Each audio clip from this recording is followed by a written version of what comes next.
పూరా లోకల్ 2029లో తెలంగాణ రాష్ట్రంలో అధికారంలోకి రావడాన్ని లక్ష్యంగా పెట్టుకొని ఇప్పటి నుంచే వేరే పార్టీలను విలీనం చేసుకోవడానికి బీజేపీ పార్టీ కార్యాచరణ చేస్తుందని వార్తలు వస్తున్నాయి. వేరే పార్టీ విలీనంతో మాకు పని లేదు. విలీనం అవుతుందో కాదో తెలియదు. ఎవరెవరి పార్టీలో ఈ రాష్ట్రంలో మాకు పెద్ద ఇంపార్టెంట్ కాదు.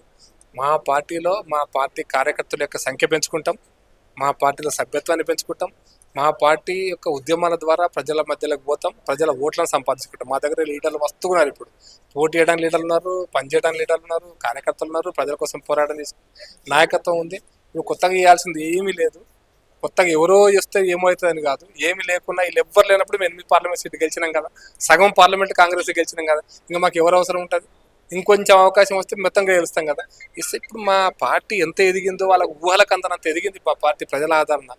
ఫస్ట్ టైం ఈ రాష్ట్రంలో 40 లక్షల సభ్యత్వం చేసినాం. 40 లక్షల సభ్యత్వం, 40,000 యాక్టివ్ మెంబర్షిప్, క్రియాశీల సభ్యత్వం చేసినాం. ఇంతకంటే పెద్ద పార్టీ ఉంటుంది? మీరు చెప్పు. ఈరోజు తెలంగాణ రాష్ట్రంలో కాంగ్రెస్, బీఆర్ఎస్ అన్ని పార్టీలు కలిపి మెంబర్షిప్ ఎంత చేసినా అడగండి. వాళ్ళకి అదొక సంస్థగత నిర్మాణం ఉంది, అడగండి ఒకసారి. అందుకోసం వాళ్ళు ఎవరో వస్తారని ఏదో చేస్తారని మేము పార్టీ నడుపుతాలేము. 2 సీట్లు, భారతదేశంలో 2 సీట్లు ఉన్న రోజు కూడా జనసంఘ్ పార్టీ కాలంలో కూడా ఇదే పరిస్థితి. మాకు ఒక్క ఎమ్మెల్యే గెలిచిన కూడా, ఒక్క ఎమ్మెల్యే 2014లో మాకు గెలిచింది, ఒక 2019 ఒకటే ఎమ్మెల్యే కదా, నిరాశపడి వెనుక పోయినామా? అందుకోసమని పార్టీలు ఎన్నికల్లో ఓడిపోతే టీఆర్ఎస్ని చూస్తున్నాం కదా, కాకావికలం అయిపోయి 10 మంది ఒక పార్టీ, ఇంటి కుటుంబంలో చిచ్చు, ఒకరి మీద ఒకరు ఆరోపణలు, ఇవన్నీ ఓడిపోయిన పార్టీ. ఇంట్లో చిచ్చు అని చెప్తున్నారు. కవిత టార్గెట్ నెక్స్ట్ తెలంగాణలో బీజేపీ పార్టీ అని తెలిసింది. మీ బీజేపీ పార్టీని తెలంగాణలో భూస్థాపితం చేయడానికి ఆవిడ కంకణం కట్టుకోబోతుందని వార్తలు వస్తున్నాయి. నవ్వాలి అమ్మ స్టేట్మెంట్, నవ్వాలేడు అని నాకే తెలుస్తుంది.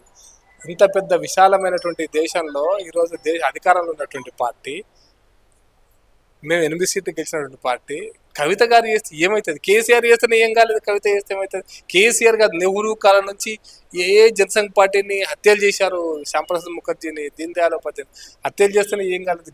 కవిత గారు ఏమో చేస్తే ఏమవుతుంది అంటే ఏమీ కాదు. కవిత గారు రాజకీయ పరిజ్ఞానమే తక్కువ, రాజకీయ అవగాహన అంతకంటే లేదు. తండ్రి సాటు బిడ్డగా కేసీఆర్ గారి నాయకత్వంలో కొంత రాజకీయ లబ్ధి పొందింది, రాజకీయంగా కొంత ఇమేజ్ వచ్చినటువంటి మాట వాస్తవం తెలంగాణ రాష్ట్రంలో. అంతే తప్పిస్తే సొంతంగా ఇమేజ్ లేదు. వాళ్ళందరూ కూడా పారాసైట్స్ ఉంటారు. They are all parasites and the head of the family. మీ వల్లనే కవిత జైలుకి పోయింది అని సీరియస్ గా తీసుకుందని వార్తలు వస్తున్నాయి. మా వల్ల జైలుకి పోలే, కవిత వల్ల కవిత జైలుకి పోయింది. మేము చెప్పినామా? ఆమె లిక్కర్ వ్యాపారంలోకి పొమ్మ, వ్యాపారం చేయమని మేము చెప్పినామా? బీజేపీ చెప్పింది. ఆమె లిక్కర్ వ్యాపారం చేయమ్మా, రండమ్మా వచ్చి ఢిల్లీలో లిక్కర్ వ్యాపారం చేసుకుని మేము చెప్పినామా? అరే ఆమె లిక్కర్ వ్యాపారం చేసి ఆమె అందులో అవినీతికి పాల్పడి ఆ ప్రభుత్వాన్ని లంచాలు ఇచ్చి ఆ ప్రభుత్వంతో ఇది చేసుకొని ఆమె నష్టపోయి ఆమె అవినీతికి పాల్పడి జైలుకు పోతే అట్లా మాకేం సంబంధం? ఆమె చేసుకున్న పని ఆమె గుంతలు ఆమె పడింది, మాకు సంబంధం లేదు. మేము జైలుకి పంపలే, కేసు సిబిఐ చేసింది, కోర్టు జైలుకి పంపించింది. మేమెందుకు? మాకేం సంబంధం? ప్రభుత్వంగా మాకేం సంబంధం? కవిత చెప్పినట్టుగా ఒకవేళ బీఆర్ఎస్ పార్టీ బీజేపీలో విలీనం చేస్తానంటే ఒప్పుకుంటారా మీ బీజేపీ పార్టీని? ఇప్పుడు ప్రతిపాదన ఎవరి ఇక్కడి నుంచి రాలే, అటువంటి ప్రతిపాదన చర్చనే లేదు. ఆమె కవిత మీడియాలో ఉండడం కోసం, అదే పొలిటికల్ స్ట్రాటజీ కోసం, పొలిటికల్ ఐడెంటిటీ కోసం చేసినటువంటి ప్రకటనగా నేను భావిస్తా. అది వచ్చినప్పుడు మాట్లాడదాం. మేము మెర్జీ చేసుకున్నటువంటి ప్రాసెస్ అనేది బీజేపీ రాష్ట్ర కమిటీలో నేను, ప్రకాష్ రెడ్డి, ఇంకొక ఆయన కూర్చొని డిసైడ్ అయ్యారు. జాతీయ పార్టీ ఉంది, ఎవరు ఈవెన్ నాయకులను చేర్చుకునేటప్పుడు కూడా జాతీయ స్థాయిలో ఆలోచన చేస్తారు. ఎవరిని చేర్చుకోవాలనుకున్నారు, మనం చేర్చుకుంటే అవుతుందా? మనం చెప్తే అవుతుందా?